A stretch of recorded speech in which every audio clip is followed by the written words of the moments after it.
Hello everyone, स्वागत है आपका अभी क्लासेस में। और आज मैं आप सबों के लिए लेकर आया हूँ एक नया वीडियो। और यह जो पूरा वीडियो है ये क्लास 9th के लिए है।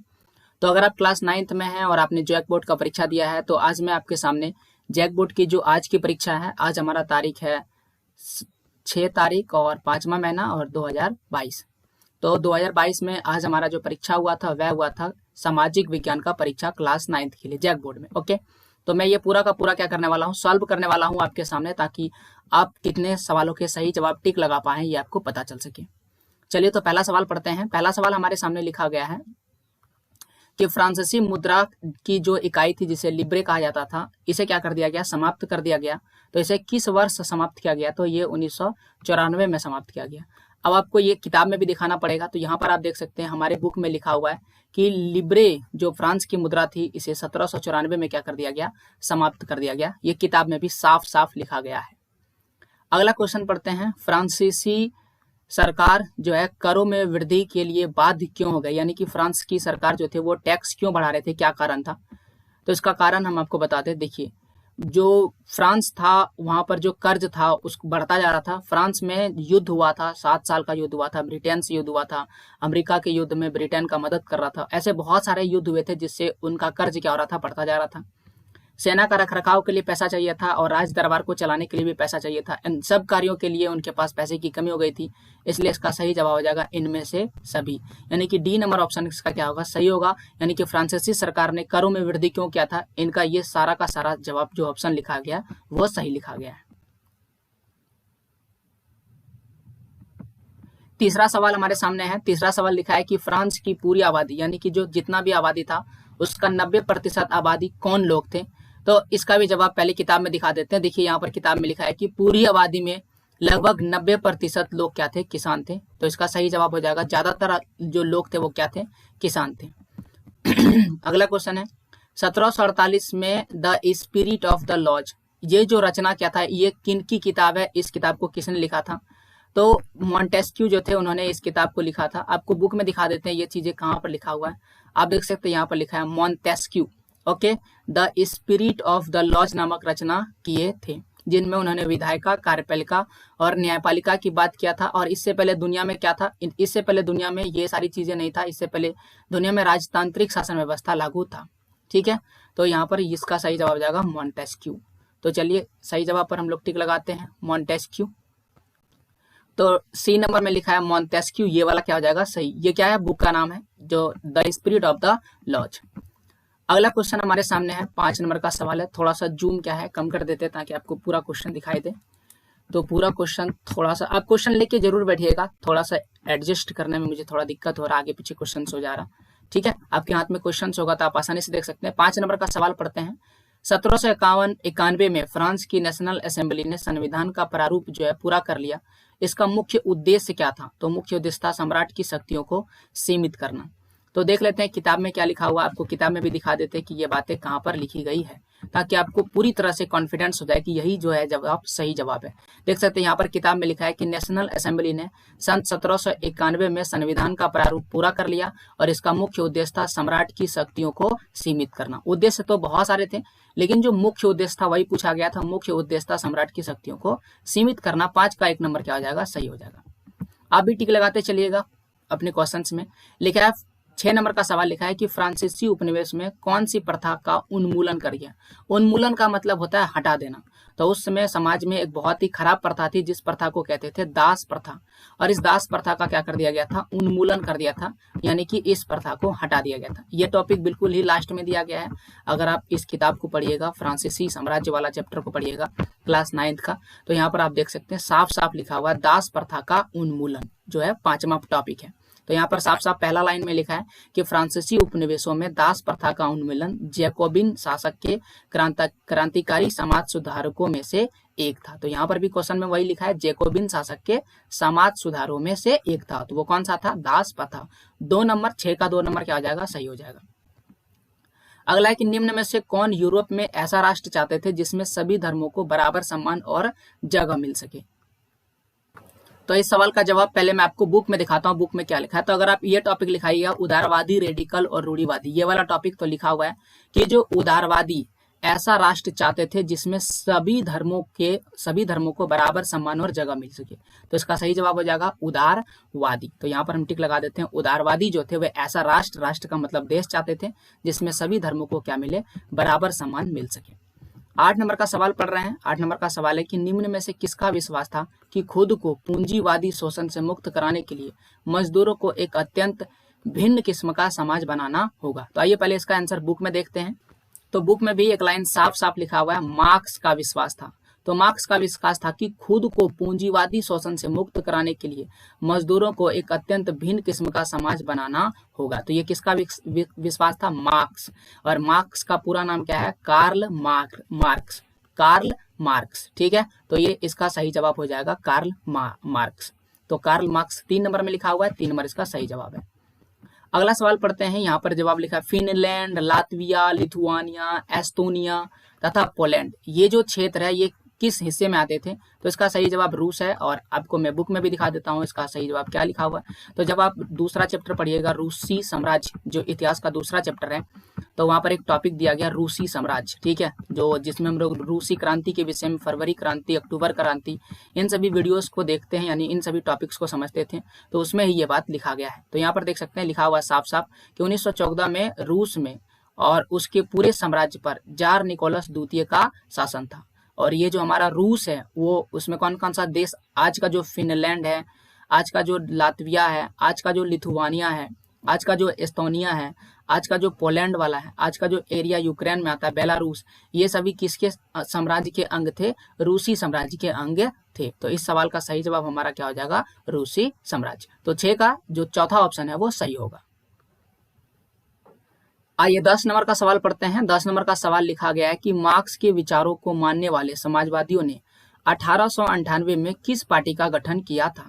तो जिस पार्टी का गठन किया था उसका नाम था रशियन सोशलिस्ट डेमोक्रेटिक पार्टी, ये डेमोक्रेटिक वर्कर्स पार्टी, ठीक है। ये 2 नंबर का ऑप्शन जो ये सही लिखा हुआ है।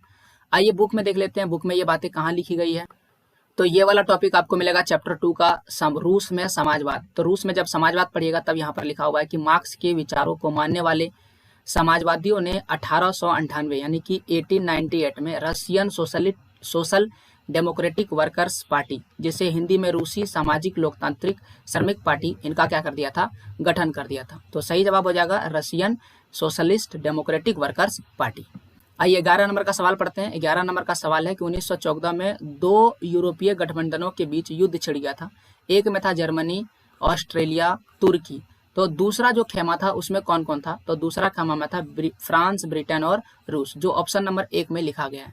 यह भी मैं आपको दिखा देता हूं। तो अगर आप इसमें युद्ध वाला क्षेत्र निकालिएगा, जैसे कि चैप्टर 2 जब आप पढ़िएगा तो उसमें एक पॉइंट दिया गया, प्रथम विश्व युद्ध और रूसी साम्राज्य। तो वहां पर साफ साफ लिखा हुआ है कि 1914 में 2 यूरोपीय गठबंधनों के बीच युद्ध छिड़ गया था।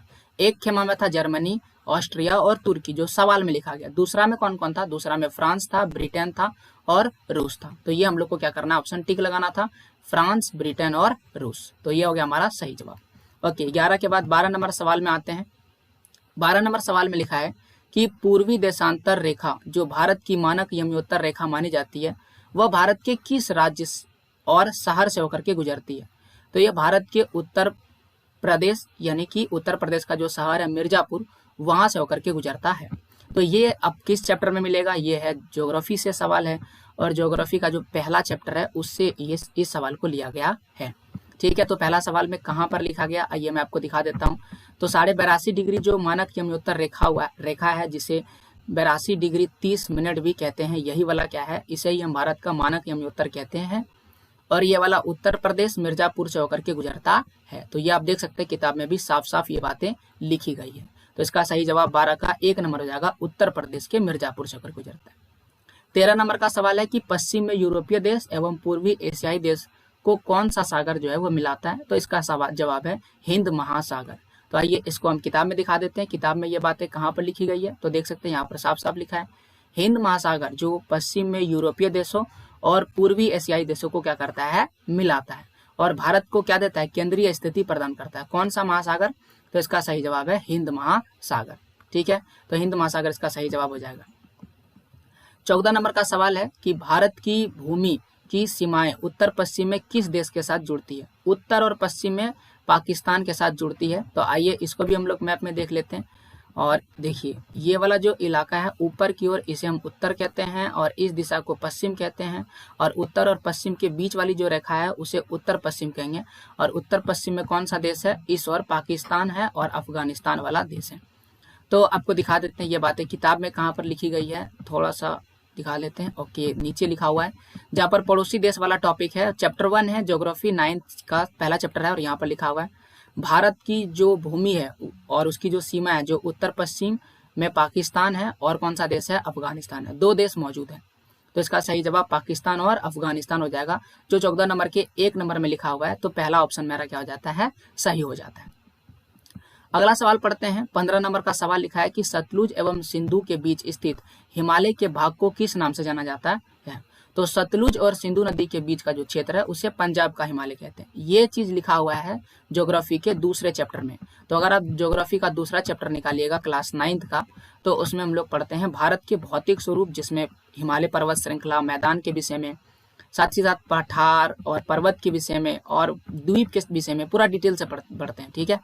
और इसी में से एक जगह लिखा हुआ है, कहाँ पर लिखा हुआ है देख लेते हैं। ये देखिए जो कह सकते हैं पर्वत वाला जो क्षेत्र है जहाँ पर इसमें पढ़ते हैं हिमालय पर्वत के विषय में, वहीं पर लिखा हुआ है कि जो सतलज एवं सिंधु नदी के बीच स्थित हिमालय के भाग को पंजाब हिमालय कहते हैं। तो कौन कौन सी नदी है, सतलुज नदी है और दूसरा एक और नदी है सिंधु नदी, और इसके बीच में जो हिमालय है उसका नाम है पंजाब हिमालय। उम्मीद है आपको सारे वीडियो बेहतर समझ में आ रहे होंगे, सभी टॉपिक्स। ठीक है। और किताब में भी मैं आपको दिखा रहा हूँ। अब ये सारी टॉपिक्स जो है मैं पहले भी पढ़ा चुका हूँ, मेरे चैनल पर अपलोडेड है कुछ वीडियोज, जैसे फ्रांसीसी क्रांति का वीडियो अपलोडेड है, ज्योग्राफी का भी बहुत सारा चैप्टर अपलोडेड है। तो अगर आप उन वीडियोस को नहीं देखें तो देखिए। और आपकी जो सेकंड टर्म की परीक्षा है जिसमें सब्जेक्टिव सवाल पूछा जाएगा, उसका भी मैं आपको उसकी भी तैयारी आपका बेहतर हो जाएगा। और अगर आप किसी भी तरह का सवाल मुझसे चाहते हैं कि सर आप हमारी इस तरह की तैयारी करवाइए और मेरे लिए कुछ इस तरह का सवाल जो अपलोड कीजिए, तो मैं वो सारे सवाल भी आप लोग के लिए अपलोड करूंगा।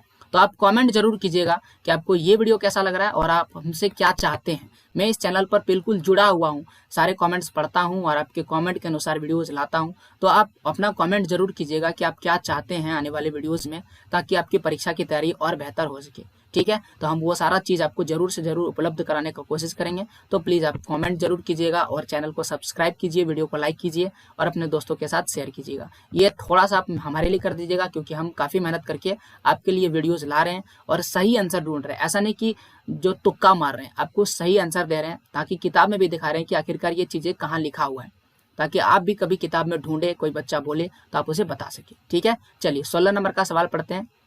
लिखा पटकाई, नागा, मिजो और मणिपुर, ये क्या है। तो ये पहाड़ियों के नाम है। ये हमारे किताब में कहाँ लिखा हुआ है, तो आप देख सकते हैं ये पूर्वांचल में पटकाई, नागा, मिजो और मणिपुर, ये क्या है, पहाड़ियां हैं। तो ये साफ साफ लिखा हुआ है, ये पहाड़ का नाम है और इसे हम पूर्वांचल पहाड़ के नाम से भी जानते हैं। आगे 17 नंबर का सवाल है कि भारत में उत्तरी मैदान जो जलोढ़ मृदा से बनी है उसका निर्माण किन नदियों के द्वारा हुआ है। तो इसका सही जवाब है सिंधु नदी, गंगा नदी और ब्रह्मपुत्र नदी। ये भी हमारे किताब में साफ साफ लिखा है। जब आप उत्तरी मैदान पढ़िएगा, चैप्टर 2 है ये, 9th के ज्योग्राफी का दूसरा चैप्टर है, और जब उत्तरी मैदान में साफ साफ लिखा हुआ है कि उत्तरी मैदान 3 प्रमुख नदियों प्रणाली, जिसमें सिंधु नदी, गंगा नदी और ब्रह्मपुत्र नदी और इसकी जो सहायक नदियां, उनसे ही क्या है, बना हुआ है। तो इसका सही जवाब जो है 17 नंबर का तीसरा ऑप्शन जो है सी नंबर या 3 नंबर सही जवाब हो जाएगा। अब आइए 18 नंबर का सवाल पढ़ते हैं। लिखा है कि किन कारणों से भारत का उत्तरी मैदान कृषि की दृष्टि से सर्वाधिक उत्पादक क्षेत्र माना जाता है। तो इसका जवाब पहले मैं आपको किताब में दिखा देता हूँ, बुक में क्या लिखा गया है कि उत्तरी मैदान के विषय में। देखिए यहाँ पर समृद्ध मृदा आवरण है, यानी कि बहुत ज्यादा मिट्टी है, मृदा है जो खेती के लिए उपयुक्त है। साथ ही साथ यहाँ पर्याप्त मात्रा में पानी है, बहुत ज्यादा पानी है, और जलवायु भी बेहतर है, यानी अनुकूल जलवायु है। तो मृदा है, पानी की पर्याप्त उपलब्धता है और अनुकूल जलवायु, इन्हीं कारणों से ये कृषि की दृष्टि से अत्यधिक उत्पादक वाला क्षेत्र माना जाता है। तो इस हिसाब से क्या क्या चीजें था, समृद्ध मृदा आवरण, जी हाँ ये सही है। दूसरा नंबर प्रचुर पानी की उपलब्धता, जी हाँ पानी की उपलब्धता भी बेहतर है, और अनुकूल जलवायु भी बेहतर है। तो इसलिए ये इसका सही जवाब हो जाएगा सभी, यानी कि डी नंबर इस प्रश्न का सही जवाब हो जाएगा। 18 का डी यानी कि चौथा, इनमें से सभी जो है सही जवाब लिखा गया है। अगला है कि मानसरोवर झील किस देश में स्थित है, तो मानसरोवर झील जो है ये तिब्बत देश में स्थित है। ये हमें कहाँ मिलेगा, ये मिलेगा तीसरा चैप्टर जिसमें हम लोग नदियों के विषय में पढ़ते हैं। तो नदी के विषय में जब पढ़ते हैं तब हमें पता चलता है कि अलग अलग नदियाँ अलग अलग स्थानों से निकलती है, जिसमें से कुछ नदियाँ जो है मानसरोवर के नजदीक से निकलती है, और तब हमें पता चलता है कि मानसरोवर कहाँ पर है, मानसरोवर है तिब्बत के पास। आइए आपको मैप में दिखा देते हैं कि मानसरोवर है कहाँ पर। अच्छा, यहाँ मैप में देख सकते हैं, यहाँ पर मानसरोवर है हमारा कहीं, ठीक है। और बुक में क्या लिखा हुआ है आइए आपको दिखा देते हैं। तो बुक में लिखा हुआ है, देखिए, सिंधु का जो उद्गम है वो मानसरोवर झील के निकट, और मानसरोवर झील कहाँ पर है, तिब्बत में है, ठीक है, याद रखिएगा। तो ये भी किताब में साफ साफ लिखा हुआ है कि मानसरोवर झील जो है वो कहाँ पर है, तिब्बत में। तिब्बत जो है एक देश था, लेकिन चाइना उसको कब्जा करके अपने में मिला लिया है। एक सवाल लिखा है कि सतलुज, व्यास, रावी, चेनाब, झेलम, ये सभी नदियों के नाम है, ठीक है। तो ये कुछ 5 नदियां हैं, कुल 5 नदियां, और ये नदियां आगे चलकर मिठानकोट जो पाकिस्तान में मौजूद है वहां पर मिल जाती है और एक नया नदी बनाती है, और उस नदी का नाम हो जाता है सिंधु नदी।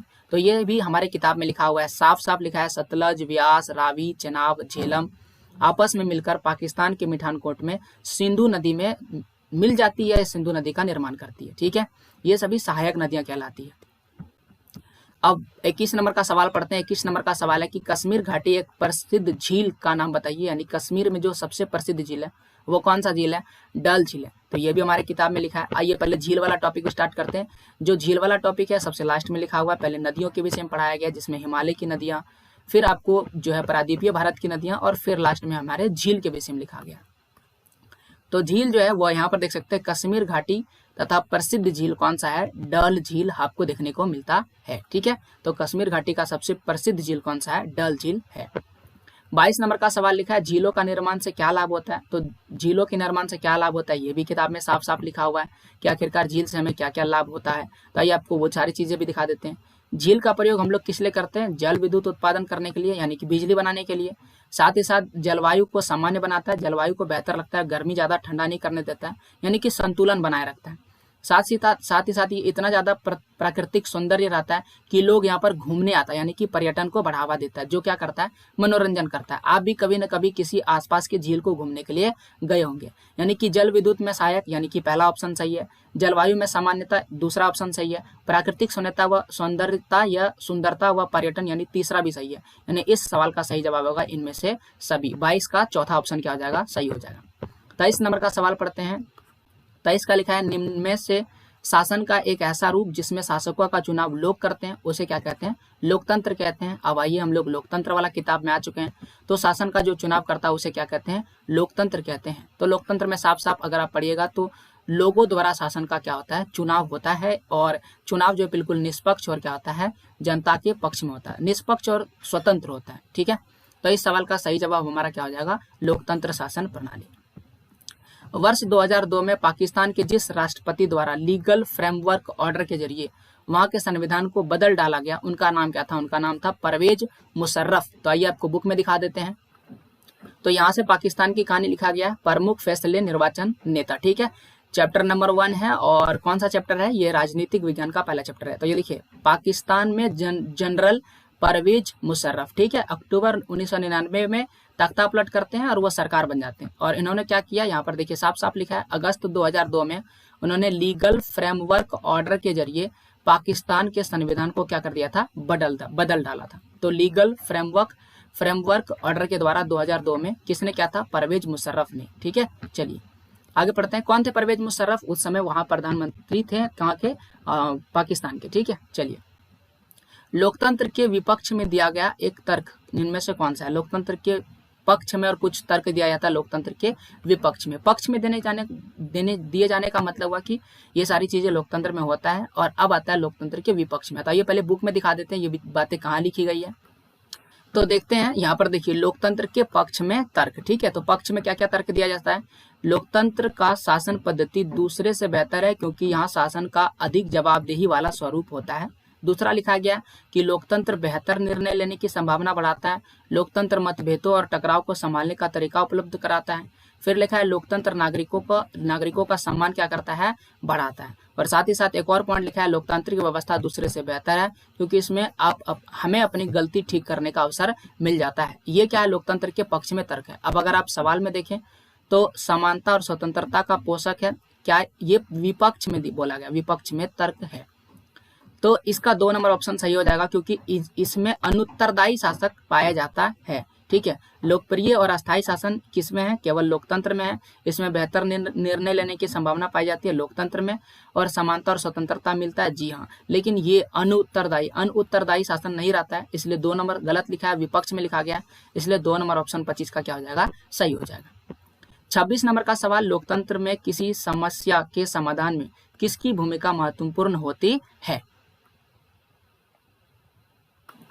तो इस सवाल को पहले समझते हैं। देखिए इसमें लिखा है समस्या का समाधान। देखिए कोई भी समस्या का समाधान कौन दे सकता है, तो यहाँ पर विपक्षी दल भी अपना जो है दे सकता है, समाधान दे सकता है, मीडिया भी कुछ करता है, और सबसे महत्वपूर्ण कौन निभाता है, सत्तारूढ़ी दल, यानी कि जिसके पास सत्ता रहता है वही क्या करता है, फैसला लेता है।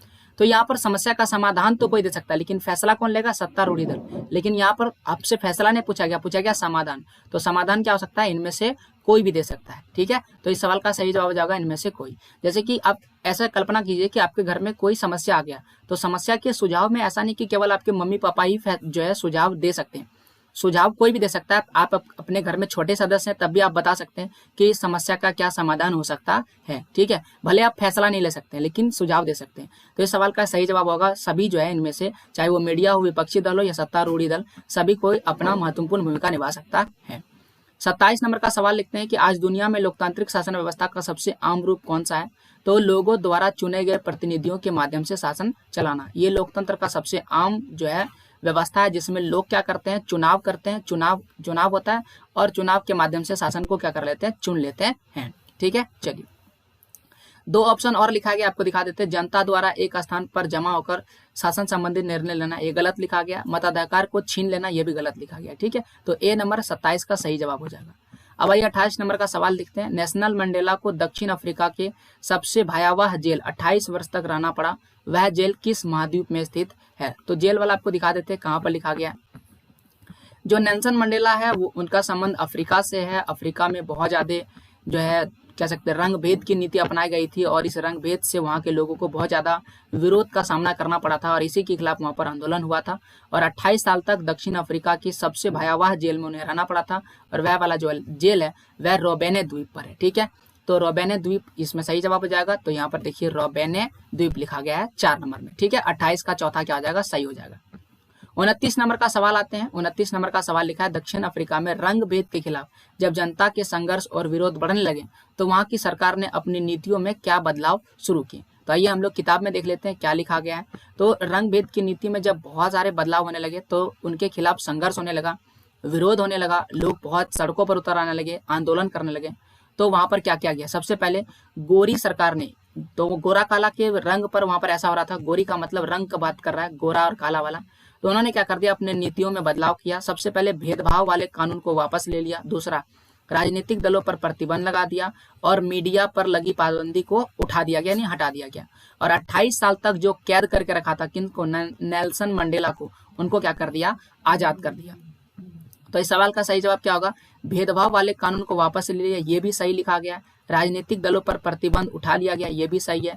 नेल्सन मंडेला को आजाद कर दिया गया, ये भी सही है। यानी कि इसका सही जवाब हो जाएगा इनमें से सभी। 29 का चौथा नंबर सही है।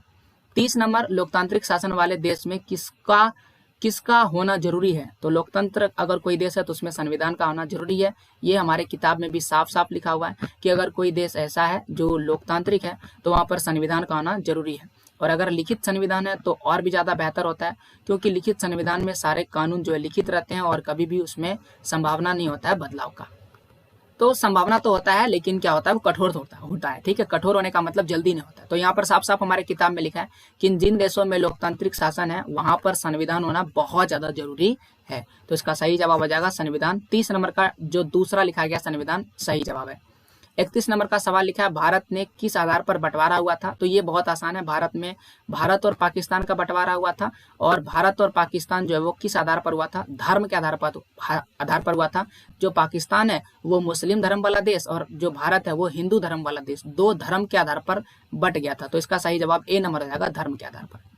लिखा है, संविधान प्रमुख रूप से काम करता है। संविधान क्या क्या काम करता है, तो लोगों के बीच जरूरी भरोसा और सहयोग विकसित करता है। ये वाला भी किताब में तो आप देख सकते हैं क्या क्या लिखा है। पहला पॉइंट लिखा हुआ है कि जो विभिन्न तरह के रह रहे लोगों के बीच जरूरी भरोसा और सहयोग क्या करता है, विकसित करता है। दूसरा लिखा है कि सरकार का गठन कैसा होगा, फैसले लेने का अधिकार किनके पास होगा, यह भी देखता है। और सरकार के अधिकारों की सीमा तय करता है, यानी सरकार के पास कहाँ तक पावर रहेगा, यानी कि सरकार के पास ज़्यादा पावर हो गया। और चौथा और सबसे इंपॉर्टेंट है कि समाज के गठन के लिए जो अच्छा समाज होगा उनकी आकांक्षाओं को व्यक्त करता है। तो इसलिए इसमें देखिए लोगों के बीच जरूरी भरोसा का सहयोग करता है। ए नंबर भी सही ऑप्शन लिखा है। सरकार के अधिकारों की सीमा तय करता है, दूसरा भी सही लिखा है। समाज के गठन के लिए लोगों की आकांक्षाओं को व्यक्त करता है, तीसरा भी सही लिखा है। तो इसलिए इसका सही जवाब हो जाएगा चौथा, यानी कि डी नंबर इनमें से सभी। 32 का डी नंबर सही हो जाएगा। 33 नंबर का सवाल लिखा है पालमपुर के निकटतम बड़े गांव का नाम क्या था। तो अब यहाँ अर्थशास्त्र से सवाल आने लगा, और अर्थशास्त्र का जो पहला चैप्टर है पालमपुर, तो वह पालमपुर गांव की कहानी लिखा गया है, ठीक है। तो इससे सवाल है, तो पालमपुर में जो है खेती मुख्य क्रिया थी। अच्छा, यहाँ पर गांव वाला सवाल है, तो देखिए तो यहाँ पर लिखा हुआ है कि पालमपुर जो था वो आसपास के पड़ोसी गांव से और कस्बे से भलीभांति जुड़ा हुआ था। और एक बड़ा गांव, और बड़े गांव का नाम क्या था, रायगंज, जो महज पालमपुर से 3 किलोमीटर दूर था, उससे जुड़ा हुआ था। तो इसका सही जवाब हो जाएगा रायगंज, जो 33 का ए नंबर में लिखा हुआ है। ए नंबर इसका सही जवाब हो जाएगा। 34 नंबर का सवाल लिखा है भूमि मापने की इकाई क्या होती है। तो ये वाला भी अर्थशास्त्र से पहला चैप्टर से है, और पहला चैप्टर है पालमपुर गांव की कहानी, और इसमें भी लिखा हुआ है भूमि मापने की इकाई। इकाई का मतलब होता है किस मात्रक से हम लोग भूमि को मापते हैं। तो भूमि मापने की इकाई को हम लोग कहते हैं हेक्टेयर, ठीक है, यानी हेक्टेयर में हम लोग भूमि को मापते हैं। तो हेक्टेयर इसका सही जवाब हो जाएगा। तो हेक्टेयर लिखा हुआ सी नंबर में, यानी तीसरा। 34 का तीसरा क्या हो जाएगा, सही हो जाएगा। 35 नंबर का सवाल आते हैं भारत के गाँव में उत्पादन की प्रमुख गतिविधियां क्या है। तो भारत के गांव में क्या चीजें ज्यादा की जाती है, खेती सबसे ज्यादा की जाती है, ठीक है, और बाकी सारे कार्य जो है कम किए जाते हैं, ठीक है। और सिंचाई के लिए तो बहुत कम, लगभग 40% सिंचाई होता है, और मत्स्य पालन उससे भी कम होता है। सर्वाधिक अगर कार्य कुछ हो रहा है तो वो खेती हो रहा है। अगला सवाल है कि लघु विनिर्माण, परिवहन, दुकानदारी, डेयरी, ये किस प्रकार का क्रिया है। तो ये गैर कृषि क्रिया है, और ये हमारा चैप्टर 2 में लिखा गया है। तो चैप्टर 2 अगर आप पढ़िएगा, जिसमें मानव श्रम के विषय में लिखा गया है, उसमें शायद इसका वर्णन किया गया है, ठीक है। तो सॉरी, चैप्टर 1 में ही लिखा होगा, क्योंकि ये कृषि और गैर कृषि क्रिया है, तो चैप्टर 1 में ही लिखा होगा। तो देख लेते हैं क्या लिखा हुआ। देखिए यहाँ चैप्टर 1 में लिखा है पालमपुर गांव की कहानी, जैसे लघु स्तरीय विनिर्माण, डेयरी, परिवहन, ये सारा क्या है, कृषि के अलावे वाला काम है, यानी कि इसे हम गैर कृषि क्रिया कहते हैं, ठीक है, जो कृषि से जुड़ा हुआ नहीं है। तो 36 नंबर का ए नंबर क्या हो जाएगा, हमारा सही जवाब हो जाएगा। 37 नंबर का सवाल लिखा है कि आर्थिक विकास की दृष्टि से कौन सर्वाधिक महत्वपूर्ण है। तो आर्थिक दृष्टि से क्या चीजें जरूरी है, क्या हमारे लिए प्राकृतिक संसाधन जरूरी है, मानव पूंजी जरूरी है, भौतिक पूंजी जरूरी है, या इनमें से कोई नहीं। तो मानव पूंजी बहुत ज्यादा जरूरी है। मानव पूंजी क्या होता है, मानव पर निवेश करना, मानव को अच्छा बनाना, क्या कहलाता है, मानव पूंजी कहलाता है। तो ये आर्थिक विकास मतलब किसी भी घर में पैसे की जरूरत को पूरा करने के लिए बहुत ज्यादा जरूरी है, ठीक है। भौतिक पूंजी कभी भी नष्ट हो सकता है, लेकिन जो मानव पूंजी है, अगर मानव को पढ़ा लिखा दोगे, बुद्धि दे दोगे, तो वो कभी खत्म होने वाला नहीं है, सालों साल चलेगा, कभी खत्म होने वाला नहीं है। भौतिक पूंजी का मतलब होता है आपके घर में रखा हुआ धन, चाहे वो पैसा हो, मकान हो, जेवरात हो, ये कभी ना कभी खत्म हो सकता है, लेकिन जो मानव के अंदर ज्ञान आ गया वो कभी खत्म नहीं होगा। तो ये सर्वाधिक महत्वपूर्ण कारक माना जाता है। तो 37 का 2 नंबर क्या हो जाएगा, सही जवाब हो जाएगा। 38 नंबर का सवाल लिखा है निम्न में से कौन से कारक जनसंख्या की गुणवत्ता को बढ़ाता है। साक्षरता दर, लोगों की स्वास्थ्य स्थिति और कौशल निर्माण। तो इस सवाल का सही जवाब हो जाएगा इनमें से सभी, और ये हमारी किताब में भी लिखा हुआ। मानव पूंजी में निवेश शिक्षा, प्रशिक्षण, स्वास्थ्य सुविधाओं के द्वारा किया जा सकता है। तो अब सवाल हमारा था क्या कि मानव पूंजी किस तरह से बेहतर बनता है, ठीक है। तो आपको दिखा देते हैं ये चीजें कहाँ पर किताब में लिखा हुआ है। तो यहाँ पर लिखा हुआ जनसंख्या की गुणवत्ता में, जनसंख्या की गुणवत्ता के लिए साक्षरता दर जरूरी है, और जीवन प्रत्याशिता भी जरूरी है, और साथ ही साथ उनका स्वास्थ्य होना भी क्या जरूरी होता है, ठीक है। तो यहाँ पर साक्षरता दर, स्वास्थ्य और उसमें कौशल निर्माण होना जरूरी है, तभी उसकी गुणवत्ता क्या हो सकती है, बेहतर हो सकती है। तो ये डी नंबर इस प्रश्न का सही जवाब हो जाएगा। इनमें से सभी ऑप्शन क्या है, सही है। 39 नंबर सवाल लिखा है कि ऐतिहासिक और सांस्कृतिक कारकों से परिवार में महिलाओं और पुरुष के बीच किसका विभाजन होते रहता है। तो ये भी हमारे चैप्टर 2 में लिखा हुआ है कि ऐतिहासिक और सांस्कृतिक विभाजन के कारण से परिवार में महिलाओं और पुरुष के बीच श्रम विभाजन का होता है। तो श्रम इसका सही जवाब हो जाएगा। 3 नंबर में श्रम लिखा गया, तो 39 का तीसरा सवाल क्या हो जाएगा, सही हो जाएगा। 40 नंबर का सवाल पढ़ते हैं कि किस प्रकार की जनसंख्या अर्थव्यवस्था पर बोझ है।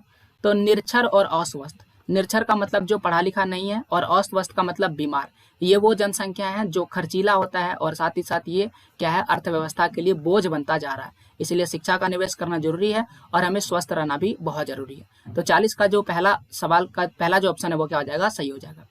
तो यह था आपके सवालों के जवाब। और कैसा लगा हमारा वीडियो प्लीज़ ज़रूर बताइएगा, और इस पूरा वीडियो देखने के लिए आपको हम थैंक यू कहते हैं। और साथ ही साथ प्लीज़ आप चैनल को सब्सक्राइब कीजिए और आप हमें बताइए कि आपको क्या चीज़ चाहिए इस चैनल से, ताकि हम आपकी आवश्यकता को पूरा कर सकें और आपकी परीक्षा की तैयारी को बेहतर कर सकें। ये वीडियो मैंने बहुत मेहनत लगा करके बनाया है, तो प्लीज़ आप एक लाइक करके जरूर जाइएगा, और ऐसे ही और वीडियोज़ के लिए सब्सक्राइब कीजिएगा ताकि हम आपके तैयारी को और बेहतर करें। तो प्लीज़ शेयर कीजिए, और पूरा वीडियो देखने के लिए थैंक यू। जय हिंद, जय भारत।